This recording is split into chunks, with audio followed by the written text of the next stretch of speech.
Close to Peover Hall stands the Church of St Lawrence in the village of Over Peover.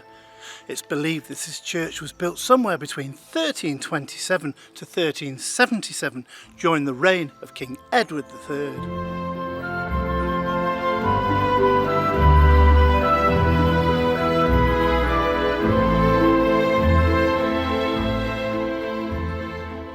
St Lawrence's is a daughter church to nearby St Mary's at Rosthern.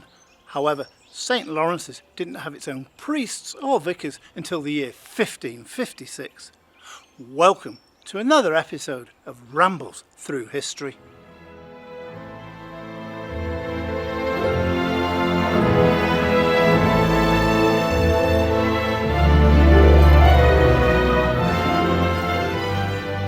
St Lawrence's Church here in Over Peover, Cheshire, stands in a wonderful and beautiful countryside location.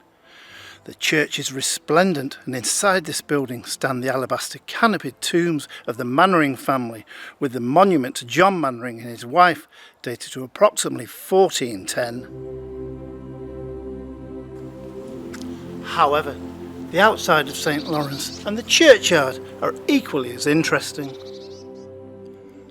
The motto of the Mainwaring family is Devant si je puis, meaning forward if I can.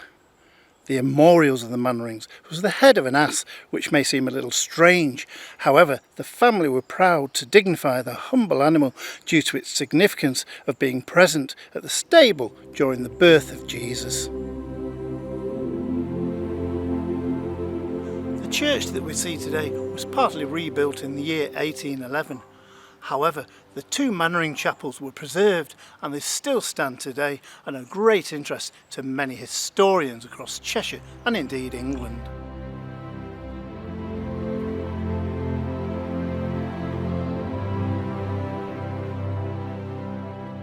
Now, historical records goes to show that in the year of 1456 Randall Mainwaring was to die. His wishes were to be buried here in the graveyard, and they were duly carried out under the instructions of his wife Marjorie. However, Marjorie decided that she wanted something so much better, and she had this chapel built over his grave. Over time, this became the burial place for the Mainwaring family of Peover Hall.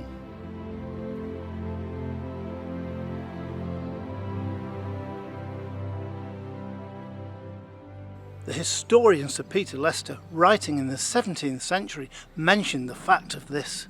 He said, "His widow surviving him built a neat chapel of stone on the north side of the chancel, with two brave monuments for herself and her husband, and a fair vault under the said chapel for burials."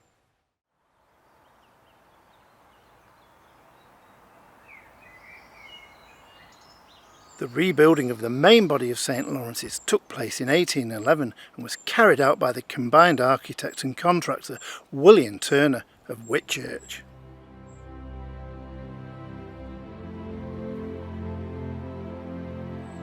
The tower that we see today was built in 1739, and it's believed that a total of over 50,000 bricks were needed to complete the job. As well as the bricks, stone was carved for the doors and window frames. We know that the bishop's licence for rebuilding St Lawrence's, as it was done, part built of course, was dated the 26th of April 1811. The sum for this work? A princely £1,122, and not forgetting 1 shilling.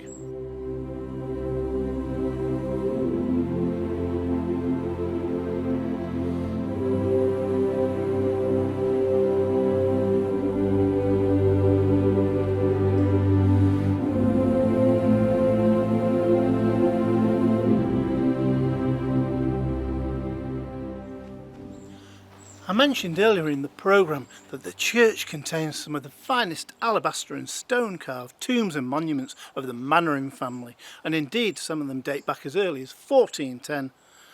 Well, no visit would be complete here on Rambles Through History without taking you inside to take a look at these monuments.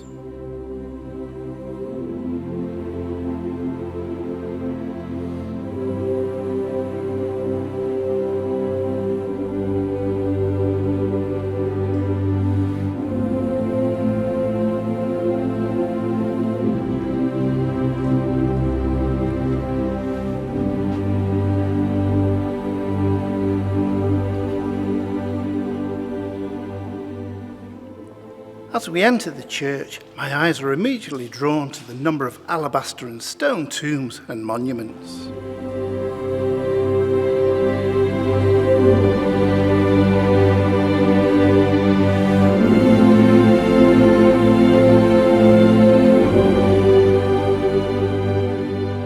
These tombs each represent a member of the Mainwaring family from as early as the 1400s, and today we're going to take a look at each one of them in the order that they were placed within St Lawrence's church.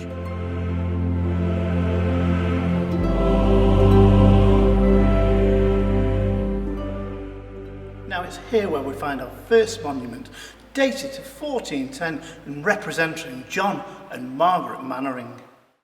However, there is some conjecture in very old records that this could also represent a later John Mainwaring and his wife Joan, a daughter of one of the Warrens, barons of Stockport.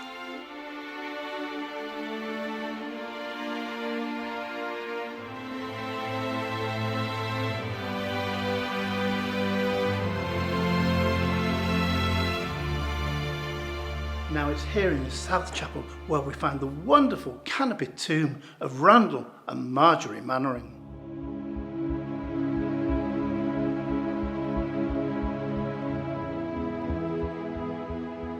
As we look down the statue of Randall, we can see that his feet are resting on a lion, whilst his head rests on the family crest, being that of an ass.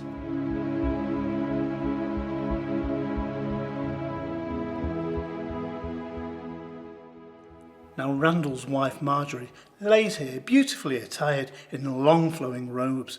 She was a credit to Randall and his family.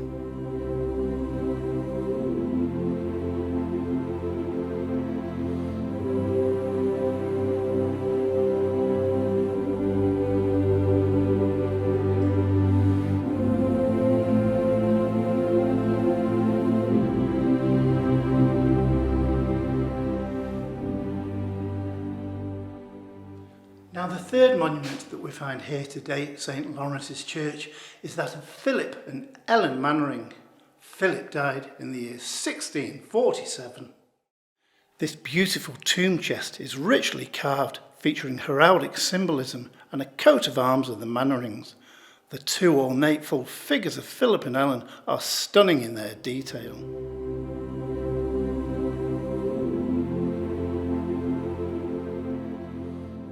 Standing here in the North Chapel, this lovely monument, carved out of marble, was erected by his wife Ellen in 1648 as a remembrance to her beloved husband.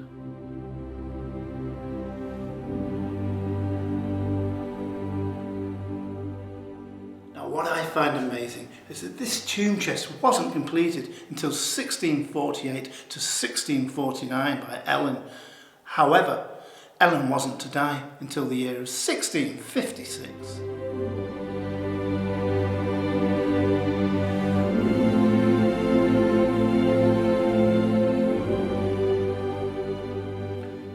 Ellen died in nearby Nantwich, where she'd gone to live after the death of Philip.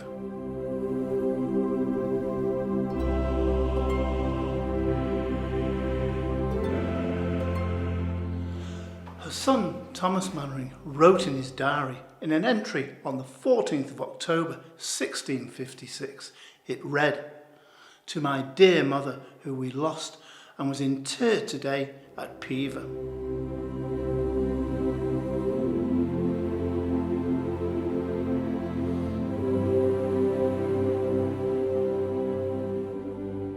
Now I don't know about you, but I myself feel so privileged to be able to come to a place like this and to be able to touch history from the 14th and 15th centuries onwards.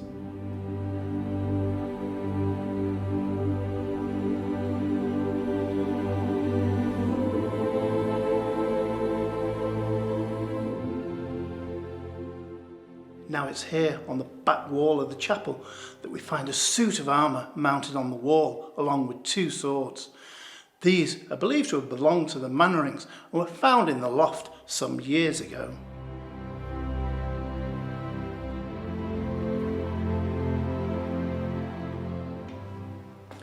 I find it hard to believe that weapons and swords from the 15th and 16th centuries still remain here today at St Lawrence's.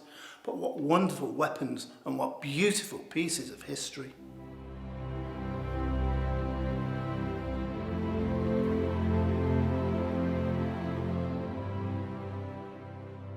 Now the arms and armour that we still find here today over at St Lawrence's Church is brutal. Just take a look at this handheld axe. I just wonder what sort of damage this could have done during the 14th or 15th centuries.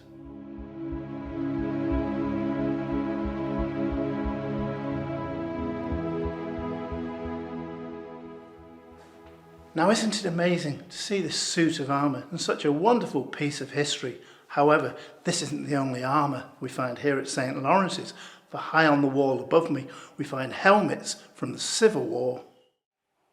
Here we see lobster helmets, breastplates, and of course the pikeman's helmet. Now it's here on the east wall of the North Chapel that we find a stone monument carved to the memory of Sir John Mainwaring.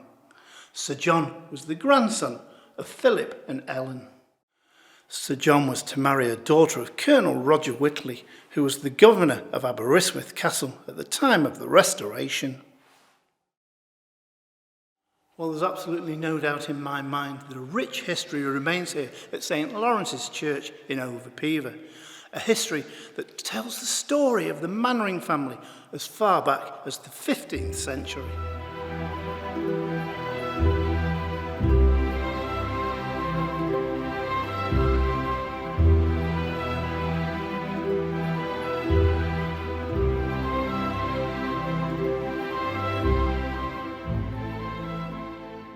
If you'd like to learn more about the history of Over Peover, why not come and take a look for yourself?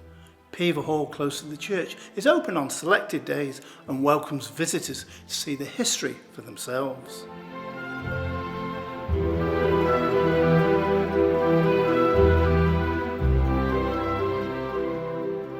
I'd just like to take this opportunity to thank the Reverend Aldridge Collins for his help in the making of this film today and for allowing me access to show you the wonderful monuments here at St Lawrence's Church in Over Peover. Why not join me again soon when we take yet another ramble through history?